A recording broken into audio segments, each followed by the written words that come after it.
Hey, what's going on, everybody? This is Tim back with more of the uncomfortable truth, and I want you guys to get excited.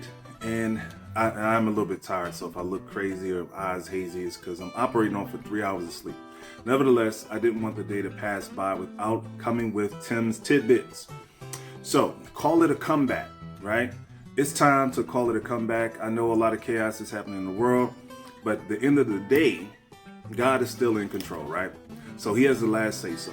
So in the meantime, we cannot stop living our life, preparing to do whatever it is that we have purpose in our hearts to do. And I want to impress this upon you because it's so important. For some of us, it really is a comeback.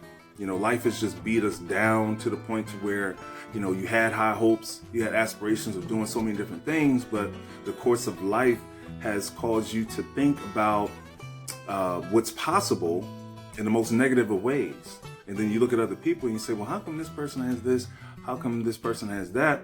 The reality is, it's in here, mental toughness, right? So their mindset, even though they had faced adversity, they went ahead with their plan, right? They didn't deviate from the plan.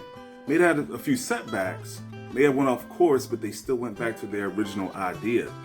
The Bible says, as a man thinketh, so is he, right? So right now, a lot of us are eating the fruits of what we were thinking, right? You're eating the fruits. You're seeing what's around you.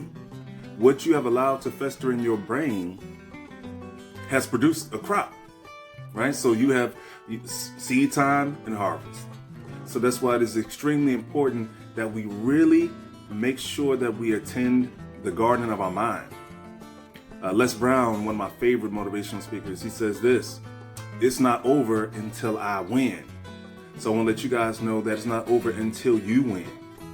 And sometimes we have to do what's called autosuggestion, right? Because sometimes, well, a lot of us get caught up with the facts or the reality is. You know, we like to say that the fact is this. No, that's not the fact.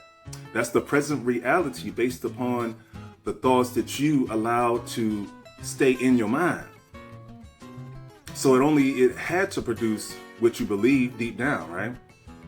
You know, out of the abundance of the heart, the mouth so speaks. So if you're always speaking negativity, and then if you're always speaking on what's not, or I'm broke, or I'm this, I'm that, whatever you're speaking, good, bad, or indifferent, that's what's going to produce. That's in the abundance of your heart. So it is a matter of the heart that we have to ask God to help us with. But we can also utilize the tools and affirmations that God has given us through His Word. You can reprogram yourself with the Word of God. So a lot of the word, you know, some people say the Bible is figurative or literal, however you want to take it, right? But that's not for me to decide for you. The bottom line is the principles that the Bible has given us are very crucial for living a life on this earth. Jesus spoke in parables. And so if you got it, you got the lesson. If you didn't get the parable, then you might have just missed it, right? So the key thing is going forward into 2021, until it shuts down or whatever's going to happen, until chaos erupts, whatever the case is, only God knows. But I want to encourage you guys to keep on keeping on. It is a comeback. The comeback starts in your mind. That is the key. So if you have to keep repeating yourself over and over again, and not stuff that's not unrealistic, saying, oh, I'm rich, I'm rich, I'm rich. You know, that's not going to make you feel better, because you know that's not in your present reality. But you can say, I'm on my way to obtaining wealth. I'm on my way to obtaining my dreams. I'm on my way to a better position. Whatever it is that you've been seeking, you can say you're on your way. That is a true statement. So that should feel good to you.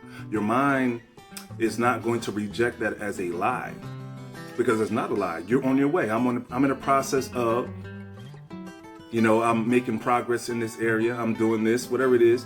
But that self-talk is so important. We hear this stuff all the time. There's been so many books and speakers, and everyone has said the same things. It's all just pretty much just regurgitating the same thing. But the point is, when are you going to apply it? When are you going to stick to it? So I had to do my own work. You know, as they say, you got to do your own work. Get yourself in the right mindset. Anyway, before I go, listen, I talk about my journey, and it's just building. I'm ready to write the second book. The second book is going to be talking about how I utilize the same principles that I'm telling you guys to enhance my own life. The first book, The Uncomfortable Truth, was the uncomfortable truth about my situation, having such high hopes and aspirations to do so many great things, then life just whoops your behind. So I talk about that, how I overcame those things. But the next book is going to be how I truly triumphed and persevered and made it through to the other side. And I want you guys to do the same. So check out my book. The link is going to be in the description. It's on Amazon. I appreciate your support. Share this video, like, subscribe, do all the good stuff that everybody keeps telling you to do all the time. But you know, the support is appreciated. I thank you guys. Have a great, wonderful day. Stay motivated, but most importantly, get your mind right. All right, y'all, have a good one.